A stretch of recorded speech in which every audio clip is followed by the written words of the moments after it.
The last time, in fact, the club doesn't even, when the club was still open towards the end, they wouldn't even put you in that hotel no more. They used to put you at a different hotel, and I used to request it. No, put me at the Doubletree. Well, there's nothing there. Fucking, what do you mean there's nothing there? I'm walking distance from fucking Papados. That's all I need. That fucking banana pudding with the vanilla wafers in it, with the little pieces of banana, the fucking seafood and crab salad. I never finished it. I'm a fat fuck 380, and I can't finish the fucking salad at Papados. The shrimp were huge. They give you 4 huge fucking shrimp and lump crab meat with tomatoes, lettuce, onions. I'd always put blue cheese. You know me. Fuck that Italian vinaigrette or lemon vinaigrette. I'm throwing some fucking blue cheese on that bitch. Remember when we used to have the guy that used to give us tons of fucking Vicodins and shit? He would pull up with a truck in Houston and just give us pills. I bumped into him at a show. He's like, you want some pills? I'm like, fuck no. I forgot about that guy. Remember, he had a truck. This motherfucker had an electrical truck.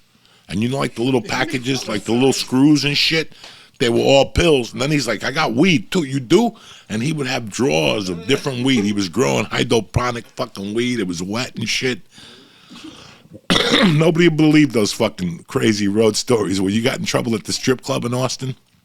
At the Yellow Rose. And what's so funny is that the Yellow Rose is now a sponsor of Kill Tony. The whole, like the owners and everything, they come to every single show every Monday, and it's just like old school family, just like the old days where like Joe would be doing a show and they would all send like the limo to the show, and you know, all the people, they all come to. It's like it hasn't changed. It's so great. How's the guy with the long hair? That's the guy that brought me to the Yellow Rose. He looked like he did 20 years of cocaine straight. He had wrinkles everywhere on his face and long hair. I don't think he's around anymore. No, he's probably good. That guy OD'd 10 years ago. That guy was in bad shape. He reminded me of the guy that used to sell us the Stars of Death. That guy was in bad shape. He only had a few weeks left. When he pulled out of the Star, even Lee was like, why do you make me meet that creepy guy? Because I don't want to meet the fucking guy. You go meet him. Let him breathe on you and shit. But no, we had a great upbringing with Joe. I'll never forget that. That was one of my best educations. The store was a huge education.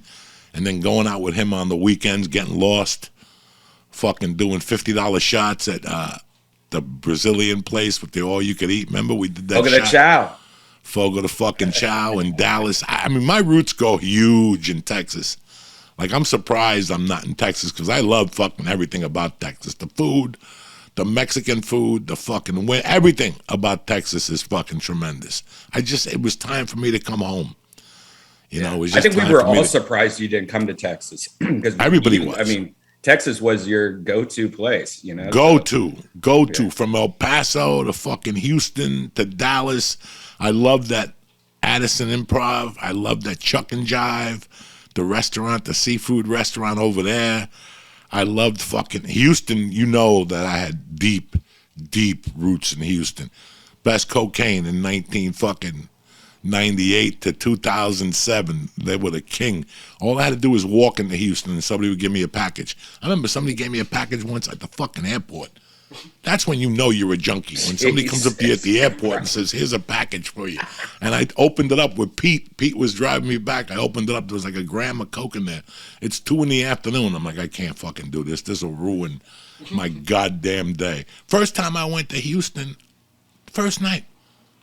How can you not love a city that offers this? It's 1997. I don't have a girlfriend.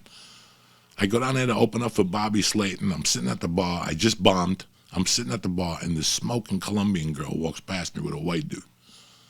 And she's like, don't look that bad. You were great. Don't worry about it. I'm like, I ate a bag of dicks. He went to the bathroom. She came back. And she's like, where are you from? We started talking. And I said to her, you're Colombian? I need a big favor. I know you got a cousin or somebody who sells coke in your fucking family. There's somebody, your uncle, your father. And she said, how much coke do you want? I go, like a gram of blow. And I gave her a yardstick. And she goes, I'll call you in a little while. I had a pager then.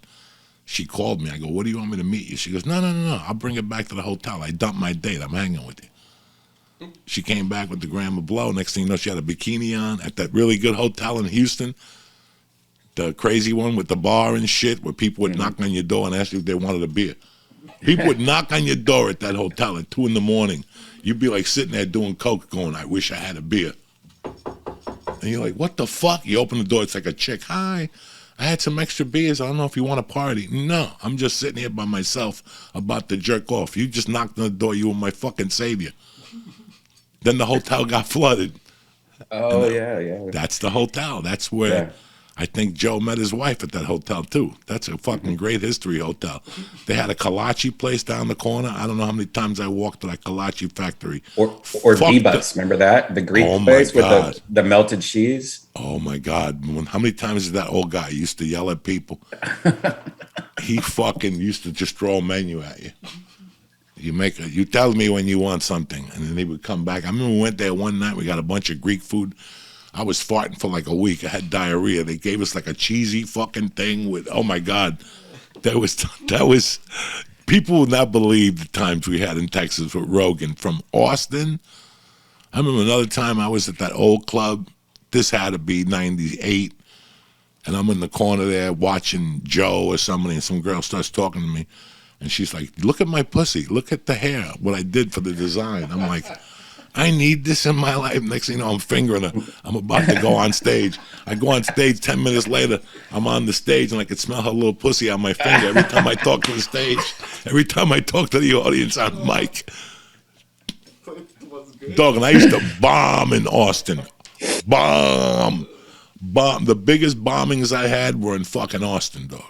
Because they were like straight-laced and shit compared to like Houston and Dallas. They're buck wild. But Austin, they were nice, tight white people. They would hate me. And then I would take them for a psychological ride and shit, and they would enjoy me. But it was rough. But I loved that. So that club is closed.